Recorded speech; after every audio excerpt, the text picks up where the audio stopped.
اچھا محترم بھائیوں، اس بھائی نے بہت اچھا سوال کیا۔ اس معاشرے کے ساتھ ساتھ یہ سوال بھی ہے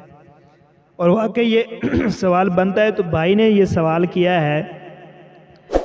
کہ غسل کا طریقہ جو ہے وہ ہمیں صحیح قرآن و سنت کے مطابق بتا دیجئے۔ کچھ لوگ کسی طریقے کے ساتھ، کچھ لوگ کسی طریقے کے ساتھ۔ تو یہ واقعہ پہلی تو بات یہ ہے کہ ہر مسلمان بھائی کو یہ غسل یعنی کہ پاک طہر ہونے کا، طہارت کرنے کا پتہ ہونا چاہیے، کیونکہ یہ انسان کے ساتھ ساتھ ہے۔ کیوں؟ ٹھیک ہے، انسان کے ساتھ ساتھ یہ غسل کا طریقہ ہے، کیونکہ جب تک انسان غسل نہ کرے اس وقت پاک نہیں ہو سکتا۔ جنبی کی حالت ہو یا یعنی کہ اور حالت ہو، یا ہم بستری کی ہو یا احتلام کی شکل میں ہو، تو غسل کا طریقہ یہ ہے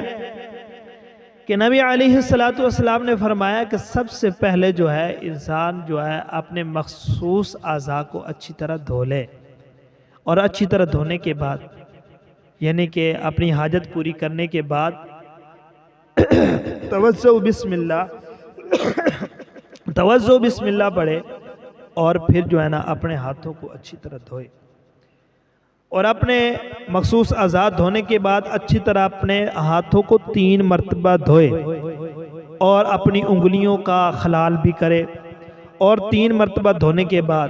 پھر اسی طرح کولی کرے 3 مرتبہ، اور ناک کے اندر پانی چڑھائے، ٹھیک ہے۔ اس کے بعد 3 مرتبہ جو ہے وہ اپنے چہرے کو اچھی طرح دھو لے، اور دھونے کے بعد جب وہ اپنے چہرے کو، اور جس کے چہرے کے اوپر داڑھی ہے، سنت رسول صلی اللہ علیہ وسلم ہے، تو اسے چاہیے کہ وہ اچھی طرح اپنی داڑھی کا خلال کرے، کیونکہ رسول اللہ صلی اللہ علیہ وسلم نے فرمایا کہ داڑھی کا خلال کیا کرو۔ اس سے یہ بھی پتہ چلتا ہے کہ داڑھی رکھنا نبی کی سنت ہے، نبی کا حکم اور فرمان ہے۔ اکثر طور پہ یہ داڑھی نہیں رکھتے۔ یہاں پہ رسول اللہ صلی اللہ علیہ وسلم غسل کے طریقے میں بھی فرمایا کہ داڑھی کا خلال کرے۔ اب جو ہے اس کے بعد پھر اپنے دائیں بازو کو کوہنیے سمیت، ٹھیک ہے، بعض لوگ جو ہے نا ادھر تک دھو لیتے ہیں، کہتے بعد میں نہانا ہے، نہیں محترم بھائی، یہ نہیں، کونیوں تک، حتیٰ کہ سیدنا ابو ہریرہ رضی اللہ تعالی عنہ جب وہ وضو کرتے تھے نا تو یہاں تک وہ اپنے ہاتھوں کو دھو لیتے تھے۔ پوچھا گیا کہ تم ادھر تک کیوں دھوتے ہو؟ تو کہنے لگے کہ رسول اللہ صلی اللہ علیہ وسلم نے فرمایا کہ جب بندہ وضو کرتا ہے تو وہ وضو والے اعضاء قیامت والے دے انسان کے چمکتے ہوں گے، اس چمکنے کی وجہ سے رسول اللہ صلی اللہ علیہ وسلم پہچان لے گے۔ تو میں چاہتا ہوں کہ میرے یہاں تک نہ چمکے بلکہ یہ سارے کا سارا بازو چمکے۔ یہ ان کا ایک عمل تھا۔ تو رسول اللہ صلی اللہ علیہ وسلم نے فرمایا کہ دائیں بازو کو کوہنیے سمیت دھونا چاہیے، یہاں تک دھونا چاہیے، اس کو ہاتھ بھی کہا جاتا ہے۔ اسی طرح 3 مرتبہ جو ہے بائیں ہاتھ کو بھی دھویا جائے۔ دھونے کے بعد پھر فرمایا کہ اپنے سر کے بالوں کا مسح کرے، جس طرح مسح کرنا ہے سنت کے مطابق، جو ہے پیشانی سے لے کر گدی تک، گدی سے لے کر پھر آگے اسی طرح پیشانی تک، اور کانوں کا اچھی طرح جو ہے یہ مسح کرنا چاہیے۔ یہ اس کے بارے میں بہت سارے لوگ سوال کرتے ہیں کہ یہ پیچھے سے کرنا ہے، ادھر سے بلکہ یہ طریقہ کار ہے، یہاں سے لے کر ایسے پیچھے لے جاؤ، اور یہاں سے پھر جدھر سے شروع کیا وہاں پہ دوبارہ پلٹانا، پھر اسی طرح شہادت کی انگلیاں جو کانوں کے اندر ڈالیں اور ڈال کرنا اچھی طرح۔ یہ کانوں کے جو پیٹ ہوتے ہیں نا، ان کے اندر اچھی طرح اپنی شہادت والی انگلی کو اچھی طرح گھمائیں، اچھی طرح کریں، اور گھمانے کے بعد یہ جو تھم انگوٹھ ہوتا ہے اس کے ساتھ جو اپنے کانوں کی یہ پشت جو ہوتی ہے، اس پشت کا بھی انگوٹھ کے ساتھ یہ کریں مسح۔ اس کے بعد پھر فرمایا کہ اگر تم اپنے پاؤں کو دھونا چاہتے ہو تو دھو سکتے ہو۔ 2 طرح کا مسئلہ ہے۔ اس وقت جو رسول اللہ صلی اللہ علیہ وسلم جب غسل کرتے تھے نا تو اس وقت کو کچی جگہ ہوتی تھی، وہاں پہ مٹی ہوتی تھی، تو آپ علیہ السلام 3-4 قدم پیچھے ہٹ کے وہ اپنے پاؤں کو دھو لیتے تھے، یعنی کہ غسل کرنے کے بعد۔ اگر آپ اسی وقت پاؤں دھونا چاہیں تو دھو سکتے ہیں، اور اگر جو ہے بعد میں دھونا چاہیں تو وہ بھی دھو سکتے ہیں۔ تو اس کے بعد فرمایا کہ اپنی جو ہاتھوں کی انگلیاں ہیں نا، ان انگلیوں کو جو ٹپ پانی کا ہے آج کل تو ٹپ کے اندر کوئی پانی ڈالتا نہیں، پہلے تو جو نا کنویں سے نا پانی ڈال کے ٹپ کے اندر ڈال، اب جو صرف نا ٹوٹیاں وغیرہ لگی ہوئی ہیں، بڑی بڑی سہولتیں آ گئی ہیں، تو ٹوٹیوں کے نیچے جو ٹوٹی وغیرہ ہو اس کے نیچے اپنی انگلیوں کو بھگو لے اور گیلا کر لے، اور گیلا کرنے کے بعد اپنے سر کے بالوں کا نا اچھی طرح خلال کریں، خوب خلال کریں، اور خلال کرنے کے بعد پھر کیا کرنا ہے، پھر کچھ لوگ جو ہے نا پتہ نہیں کیا کیا کہتے ہیں، بولتے ہیں، کہتے ہیں کہ یہ پانی اٹھاؤ چلو بھرو، ایک دائیں کندھے پہ، پھر دوسرا بائیں پہ، پھر تیسرا یہ درمیان، یہ کیا طریقہ کار ہے؟ یہ نہیں ہے اصل کے اندر نا، یہ ان کو سمجھنے کے اندر نا تھوڑی سی غلطی ہو چکی ہے، یہ اس لیے نہیں سمجھ، حالانکہ یہ جو طریقہ کار ہے یہ رسول اللہ صلی اللہ علیہ وسلم نے فرمایا خلال کرنے کے بعد 3 چلو بھریں پانی کے اور اپنے سر پر ڈال لیں، ہاں اس کا جو حصہ کرنا ہے دائیں طرف سے سر کے بائیں اور سر کے درمیان، تاکہ یہ سر کا جو سارا حصہ ہے یہ بالکل گیلا ہو جائے، خشک نہ رہے، اس کا یہ نہیں کہ ایک چلو سر کے اوپر ڈالے تو یہ ادھر پھر دائیں کندھے پہ بائیں کندھے پہ، یہ کوئی طریقہ کار نہیں ہے، بس یہ فرمایا کہ اس کو دائیں بائیں اور سر، تو یہ سر کا کہا گیا 3 چلو بھریں اور سر کے اوپر ڈال لیں اور اچھی طرح اس کو ملیں تاکہ یہ کوئی جگہ خشک نہ رہ جائے، تو یہ اس کو سر کو اچھی طرح گیلا کر لے، 3 چلو ڈالنے کے بعد پھر اپنے سارے جسم کے اوپر، سارے بدن کے اوپر پانی بہا لے، اور پانی بہانے کے بعد اگر اس نہانے کے دوران، اس غسل کے دوران آپ میں سے کسی بھائی کا شرمگاہ کو، آلہ تناسل کو ہاتھ لگ گیا ہے تو اس کا وضو ٹوٹ جائے گا، یعنی کہ اس وضو کے ساتھ، اس غسل کے ساتھ وہ نماز نہیں پڑھ سکتا، اس نماز پڑھنے کے لیے پھر اسے دوبارہ وضو کرنا پڑے گا، غسل ہو جائے گا، وہ پاک ہو جائے گا، لیکن اس نماز پڑھنے کے لیے اسے دوبارہ وضو کرنا۔ ہاں اگر کسی نے اپنے اعلیٰ تناسل کو نہیں چھوا تو پھر اسی وضو کے ساتھ، جو غسل کے ساتھ پہلے وضو کیا ہے اسی کے ساتھ وہ نماز بھی پڑھ سکتا ہے، قرآن بھی پڑھ سکتا ہے، وہ سارا کچھ کر سکتا ہے، یہ طریقہ کار ہے غسل کا۔ تو پھر جو ہے نا اگر مزید وہ چاہتا ہے کہ میں نے غسل کر لیا ہے دوبارہ وضو کرنا چاہیے تو کوئی حرج نہیں، تو وضو جتنی بار مرضی کریں، جیسا کہ رسول اللہ صلی اللہ علیہ وسلم فرماتے ہیں کہ جب مجھے معراج کروائی گئی تو اس وقت نا میں جب گیا تو جنت پہ، تو وہاں پہ نا ایک شخص کے چلنے کی اور ان کی ایڑیوں کی آواز آ رہی تھی، تو میں نے جبرائیل علیہ السلام سے پوچھا کہ یہ کس کی آواز آ رہی ہے، کہ جیسے انسان آگے آگے دوڑ رہا ہے، چل رہا ہے، یہ کس کی ایڑیوں کی آواز آ رہی ہے؟ تو جبرائیل علیہ السلام اس وقت کہنے لگے یہ آپ کا صحابی ہے، آپ کا امتی ہے۔ کہنے لگے وہ کتنا خوش نصیب ہے، کون سا ہے، اس کا نام کیا ہے؟ فرمایا کہ وہ بلال رضی اللہ تعالی عنہ ہے۔ تو نبی علیہ السلام بہت حیران ہوئے کہ بلال نے کون سا عمل کیا۔ آپ علیہ السلام واپس آئے تو پوچھا کہ بلال تم کون سا عمل کرتے ہو جس کی وجہ سے چلتے زمین پہ ہو اور تمہارے پاؤں کی آہٹ جو ہے جنت کے اندر سنائی دی جاتی ہے؟ سبحان اللہ، کیا بات ہے۔ تو حضرت بلال رضی اللہ تعالیٰ عنہ کیا کہنے لگے؟ کہنے یا رسول اللہ میرا تو کوئی ایسا خاص عمل نہیں ہے، بس صرف یہ ہے کہ جب میرا وضو ٹوٹ جاتا ہے نا، بات سننے والی ہے، جب میرا وضو ٹوٹ جاتا ہے نا تو میں فوراً وضو کر لیتا ہوں۔ کتنی سعادت کی بات ہے۔ آج تو کچھ لوگ کہتے ہیں میں پاک نہیں ہوں، جسے نماز کا کہا جائے نا میں پاک نہیں ہوں، میں پتہ نہیں یہ کیا، کون سا مسلمان ہے جو کہتا ہے میں پاک نہیں، میرے یار کپڑے پلید ہے، پتہ نہیں کیا کرتا رہا ہے۔ تو دیکھو کہ فرمایا جو وضو کی حالت میں ہوتا ہے وہ عبادت کی حالت میں ہوتا ہے، تو فرمایا کہ جب میرا وضو ٹوٹ جاتا ہے میں وضو کر لیتا ہوں، یہ عمل ہے میرا ایک۔ دوسرا عمل کون سا ہے؟ دوسرا عمل یہ ہے کہ جب ہی، یہ نہیں نماز کے وقت، جب ہی میں مسجد میں آتا ہوں، اللہ کے گھر میں آتا ہوں، اس وقت تک نہیں بیٹھتا جب تک کہ میں 2 رکعتیں نہیں پڑھ لیتا، 2 رکعتیں نہیں پڑھ لیتا، یہ عمل ہے۔ تو نبی علیہ السلام فرمانے لگے واہ بلال، اسی وجہ سے تو چلتا زمین پہ ہے، زندہ ہے، لیکن تیرے پاؤں کی آہٹ جو جنت کے اندر سنائی جائے جاتی ہے۔ کتنا، تو اس لیے میرے بھائی وضو تو کر لیں، اور کرنا چاہے غسل کرنے کے بعد وضو کرنا چاہے تو کر لیں، لیکن اگر اعلیٰ تناسل کو ہاتھ نہیں لگا تو اسی وضو کے ساتھ نماز پڑھنا جائز ہے، یہ نہیں ہے کہ دوبارہ کرنا چاہیے۔ تو پاؤں جو ہے وہ باہر آ کے آپ دھو لیں، کیونکہ جو غسل خانہ ہوتا ہے وہ آج کل مخصوص ہے،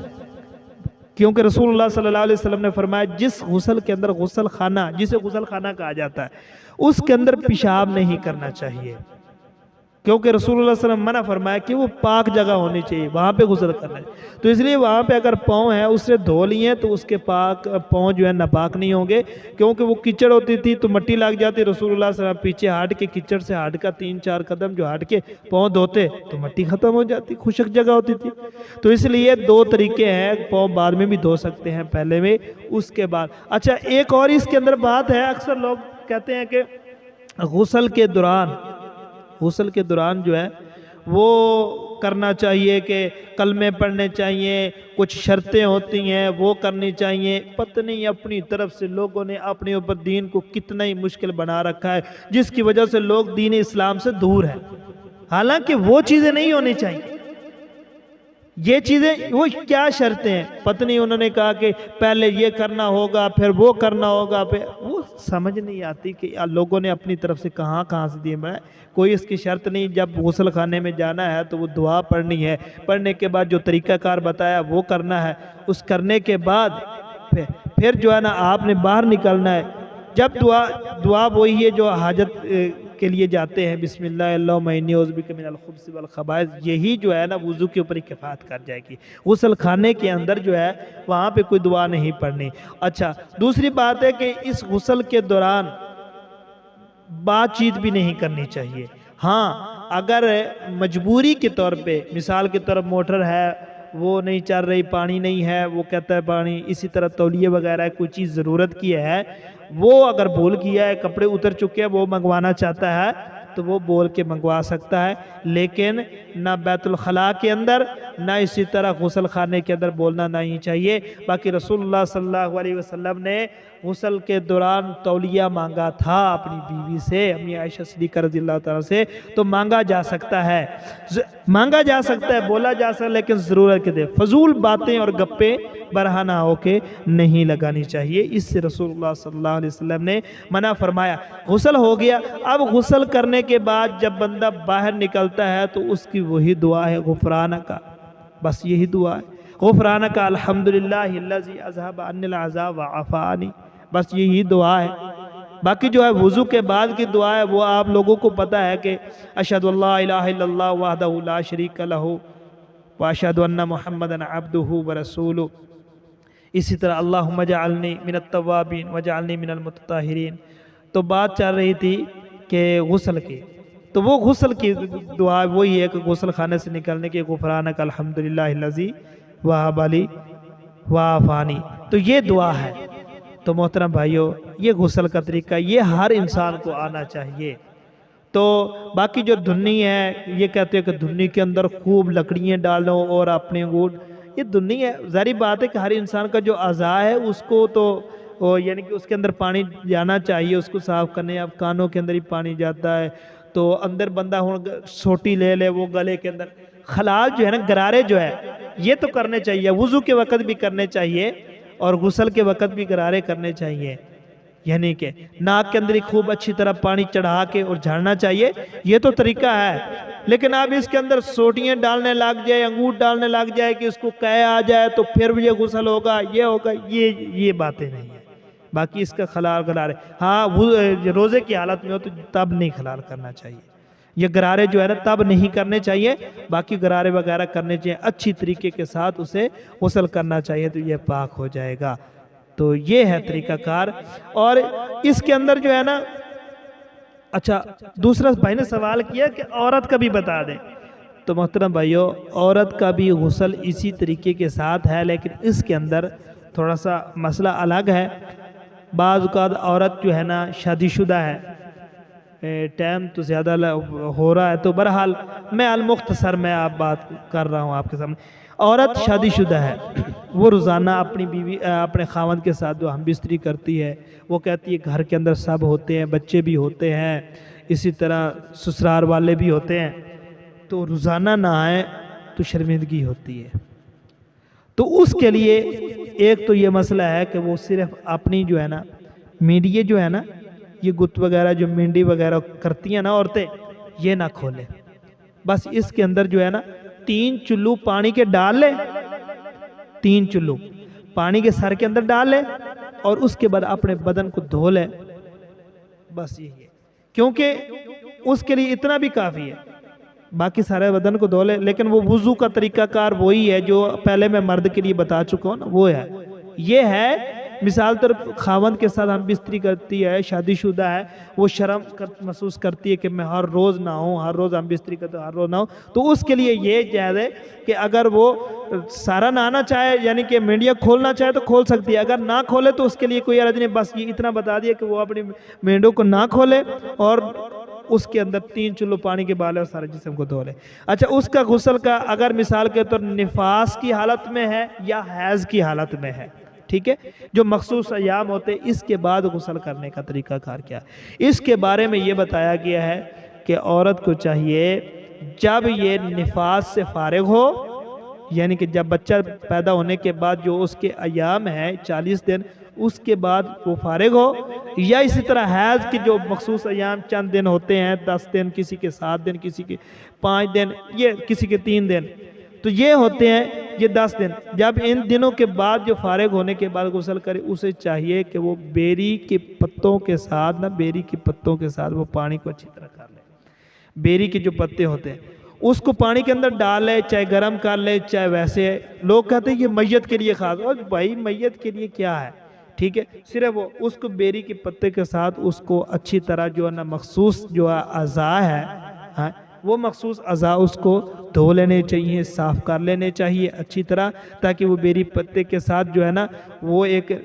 یعنی کہ جسم مل مل کا ہو جاتا ہے، یعنی کہ نرم ہو جاتا ہے، کیونکہ یہ خون ایسا ہوتا ہے وہ اس کی وجہ سے یہ. تو بیری کے پتے کے ساتھ وہ دھوئے، اس کے بعد وہ اسی طرح اپنی مینڈیوں کو کھول لے، اور جو طریقہ کار غسل کا وہی ہے، سارا کے سارا وہی ہے، مرد والا ہے، بس صرف یہ ہے. اس کے بعد آپ نے فرمایا جب وہ طہر سے یعنی کہ وہ پاک ہو جائے غسل کر لے. غسل کرنے کے بعد وہ خوشبو کی روئی رکھے، خوشبو کی روئی رکھنی چاہیے، تاکہ جو ہے نا وہ نفاس والا خون ہے یا حیض والا خون ہے، اس کی بدبو ہے، سمیل ہے، وہ اس کے خاوند کو نہ آئے یا اس سے بدن سے نہ آئے. اس لیے فرمایا کہ یہ سنت طریقہ ہے، یعنی کہ عائشہ صدیقہ رضی اللہ تعالیٰ عنہ کو آپ نے حکم فرمایا کہ آپ جو ہے نا غسل کے بعد جو ہے وہ خوشبو کی جو روئی ہوتی ہے وہ رکھنی چاہیے، یہ خوشبو وغیرہ لگانی چاہیے. بس یہ اضافی عمل ہے، باقی جو ہے نا طریقہ کار وہی ہے. تو ہاں، اس کے اندر بھائی نے بہت اچھا سوال کیا ہے کہ عورت مثال کے حیض کی حالت میں ہے یا اسی طرح نفاس کی حالت میں ہے یا اس اپنے خاوند کے ساتھ اس نے ہم بستری کی ہے، تو اس کے ساتھ وہ یہ ناپاکی کی حالت ہے، تو کیا اس کے ساتھ وہ پکا سکتی ہے، پکا کر کے بچوں کو اپنے خاوند کو گھر والوں کو کھلا سکتی ہے، یا اس کے کپڑے وغیرہ اٹھا کے اسے دے سکتی ہے وہ، تاکہ وہ کپڑے پہن کے وہ مسجد کے لیے؟ یہ بہت اچھا سوال ہے. ہاں، اس کا یہ ہے محترم بھائیوں، پہلی تو بات ہے کہ حیض آئے یا نفاس، اس کے ساتھ جو ہے نا صرف عورت کے لیے کہ وہ نماز قرآن وغیرہ نہیں پڑھ سکتی، زبان سے اذکار کر سکتی ہے. تو یہ جائز ہے کہ وہ اپنے خاوند کو کپڑے بھی استری کر کے دے سکتی ہے، وہ روٹی بھی پکا کے دے سکتی ہے، سب کچھ کر سکتی ہے، اپنے خاوند کے ساتھ سو بھی سکتی ہے. یہ یہود و نصارہ جو تھے وہ اکثر اس طرح کرتے، جب جو عورت حیض کی حالت میں ہوتی یا نفاس کی حالت میں ہوتی ہے اس وقت ان کے برتن جو ہے وہ الگ کر دیتے تھے، ان کا رہن سہن جو ہے نا الگ کر دیتے تھے. تو نبی علیہ السلام نے فرمایا کہ یہود کی خالف الیہود والنصارى، یہودیوں کی اور عیسائیوں کی مخالفت کرو. یہودی جو ہے نا عورتوں کو عزت نہیں دیتے، مقام مرتبہ نہیں دیتے. اسلام اس عورت کو عزت دیتا ہے، ان کو مقام و مرتبہ دیتا ہے. نہ ان کے برتن الگ کرنے چاہیے، نہ ان کا کھانا پینا الگ کرنا چاہیے، بلکہ اسی سے عورت اسی سے مرد وہ کھائے، جیسا کہ رسول اللہ صلی اللہ علیہ وسلم کے بارے میں فرمایا گیا ہے. عائشہ صدیقہ رضی اللہ عنہا فرمایا جب ہم حیض والی ہوتی تھی تو تب رسول اللہ صلی اللہ علیہ وسلم میرے پاس لیٹتے بھی تھے، بیٹھتے بھی تھے اور ہم سے کھاتے بھی تھے. اور بات ہے کہ کپڑے، اب وہ عورت ناپاک ہے تو کپڑے اٹھا کے دے گی تو وہ کپڑے تو ناپاک ہو جائیں؟ نہیں، صرف اللہ کے گھر سے منع فرمایا ہے نماز پڑھنے سے، رسول اللہ صلی اللہ علیہ وسلم منع فرمایا قرآن پڑھنے سے، باقی زبانیں۔ اچھا اس کی دلیل ہے کہ کپڑے اٹھا کے دینا تو اس کے ساتھ وہ خاوند نماز پڑھ لے گا تو ناپاک نہیں۔ نبی علیہ السلام نے ایک مرتبہ حضرت عائشہ صدیقہ رضی اللہ تعالیٰ عنہا کو فرمایا کہ عائشہ یہ جو جائے نماز ہے نا، مصلی جس کے اوپر نماز پڑھی، یہ مصلی مجھے اٹھا کے دو، یہ بخاری شریف کے اندر ہے، یہ مصلی اٹھا کے مجھے دو۔ تو عائشہ صدیقہ رضی اللہ تعالیٰ فرماتے ہیں کہ یا رسول اللہ میں تو حیض والی ہوں۔ تو آپ مسکرائے اور ساتھ کہنے لگے کیا تیرے ہاتھوں کے اندر حیض ہے؟ اٹھا کے مجھے دو۔ تو عائشہ صدیقہ رضی اللہ تعالی عنہا نے اس وقت پھر وہ مصلی اٹھا کے نبی علیہ السلام کو دیا۔ وہ مصلی کون؟ مصلی اس کو کہا جائے جس پر نماز پڑھی جائے۔ تو اس سے پتہ چلتا ہے کہ اگر جائے نماز مصلی وغیرہ جو ہے رسول اللہ صلی اللہ علیہ وسلم کو عائشہ صدیقہ اٹھا کے دے سکتی ہے، تو آج والی جو حائضہ عورت ہے یا نفاس والی عورت ہے یا اسی طرح احتلام یعنی کہ خاوند کے ساتھ جنبی عورت ہے تو کیا وہ نہیں اٹھا کے دے سکتی؟ نہیں، فرمایا کہ تیرے ہاتھوں کے اندر تو حیض نہیں، لہذا اٹھا کے دے۔ تو اس سے ثابت ہوا کہ کپڑے بھی اٹھا کے دے، اس طرح کی چیز اٹھا کے دے سکتی ہے۔ اگر ہاتھوں کے اوپر دستانے اٹھائے ہوئے ہوں یا اسی طرح غلاف وغیرہ جو ہے اس نے اوپر ڈالا ہو تو اس صورت کے اندر قرآن بھی اٹھا سکتی ہے، کوئی حرج نہیں، کوئی قباحت نہیں ہے۔ تو یہ یعنی کہ اتنا ہے، باقی اللہ تعالیٰ کوئی کمی کوتاہی ہو تو اللہ تعالیٰ معاف فرمائے۔ جزاکم اللہ۔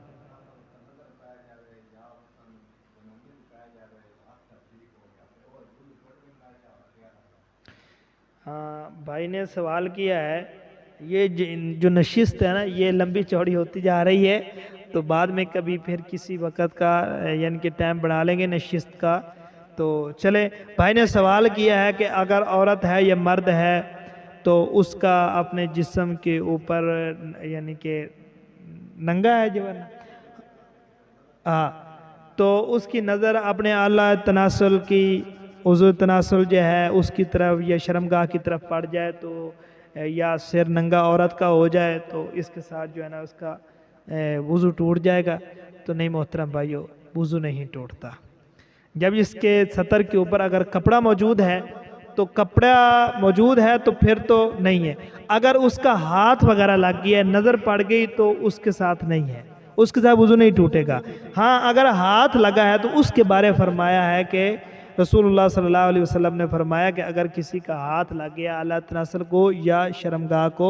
تو اس کا وضو ٹوٹ جائے گا، اس وضو کے ساتھ پاک تو رہے گا لیکن اس کا جو وضو ٹوٹ گیا اس کے ساتھ نماز نہیں پڑھ سکے گا۔ تو یہ جو عمل ہے نا یہ کرنا چاہیے، وضو نہیں ٹوٹے گا، دیکھنے کے ساتھ وضو نہیں ٹوٹے گا۔ باقی جو ہے وہ گنہگار ہو گیا۔ بعض لوگ عورتیں کہتی ہیں کہ سر سے اتر گیا، تو پہلی تو بات یہ ہے کہ عورت کو پردے کی صورت کے اندر جو وضو کرنا چاہیے کہ پردے کی بہت اہمیت ہے، یہ الگ عنوان الگ مسئلہ ہے۔ پردے کی صورت کے اندر اسے وضو کرنا چاہیے، غیر محرم کی نظر اس کے سر پر، اس کے ہاتھوں اور پاؤں جسم کے کسی اعضاء پر نہیں پڑنی چاہیے، ہر حالت کے اندر، یہ وضو کی حالت کے اندر نہیں ہے۔ تو باقی جو عورت کی نماز کے بارے میں بھی فرمایا رسول اللہ صلی اللہ علیہ وسلم نے کہ سب سے افضل اور بہترین جو عورت کی نماز ہے وہ پردے کی حالت میں ہے، یعنی کہ کمرے سے کمرہ اندر بند کمرے کے اندر وہ نماز پڑھے تو وہ ہے پردے کی حالت کے اندر ہونی چاہیے۔ عورت کو چاہیے کہ وہ اگر گھر کے اندر بھی ہے نا وہ اپنے سسر کے سامنے یا اپنے یعنی کہ نا خواہ بھائی ہے اس کے سامنے، دیور سے تو ہے ہی پردہ نا، بھائی ہے، بڑا بھائی ہے اس کے سامنے ہے تو ان کے سامنے جو ہے چچا ہے، ماما ہے، یعنی کہ محرم بھی ہے نا، اس کے سامنے بھی اس کو اپنے سر کو ننگا نہیں کرنا چاہیے اور اپنے سینے کو بھی ننگا نہیں کرنا۔ چلو یہ فیس جو ہے نا اس کی جائز ہے، یہ ٹھیک ہے، وہ کیونکہ محرم ہے، غیر محرم نہیں ہے۔ تو محرم کے سامنے بھی اپنے مخصوص اعضاء کو برانا نہیں کرنا چاہیے۔ آج تو فیشن بن چکا ہے کہ عورتیں جو ہے وہ اپنے جسم کے اندر یہ پینٹیں شرٹیں یا اس طرح زینے اس طرح پہن لیتی ہیں کہ جسم کا ایک ایک اعضاء اس میں سے نظر آتا ہے، اور اوپر سے جب برقعہ سے ڈال لیتی ہیں اس سے اعضاء نظر آتا ہے۔ یہ فرمایا کہ رسول اللہ صلی اللہ علیہ وسلم نے فرمایا جس عورت نے ایسا کپڑا پہنا کہ جس کپڑے نے غیر محرم بندوں کی آنکھوں کو مائل کیا تو اس نے جتنوں بندوں نے اس کی طرف دیکھا فرمایا اتنے بندوں کے ساتھ اس نے بدکاری کی، اتنا بڑا گناہ اسے ملے گا۔ تو اپنے فرمایا محرم کے سامنے بھی اپنا جو ہے وہ سینہ سوائے اپنے خاوند کے سوائے اپنے باپ، اپنے بھائی اور اپنے سسر کے سامنے بھی وہ گلا اور اسی طرح سر نہیں اسے ننگا کرنا چاہیے. اگر ہو جائے تو اس کے اندر گناہ نہیں، لیکن یہ تہذیباً یعنی کہ پردے کی فضائل کے اندر یہ ہے کہ اسے بڑے یہ رہنا چاہیے. تو اللہ رب العزت سے دعا اللہ ہمیں سمجھنے کی، عمل کرنے کی توفیق عطا فرمائے. سبحانک اللہم و بحمدک اشہد ان لا الہ الا انت استغفرک و اتوب الیک.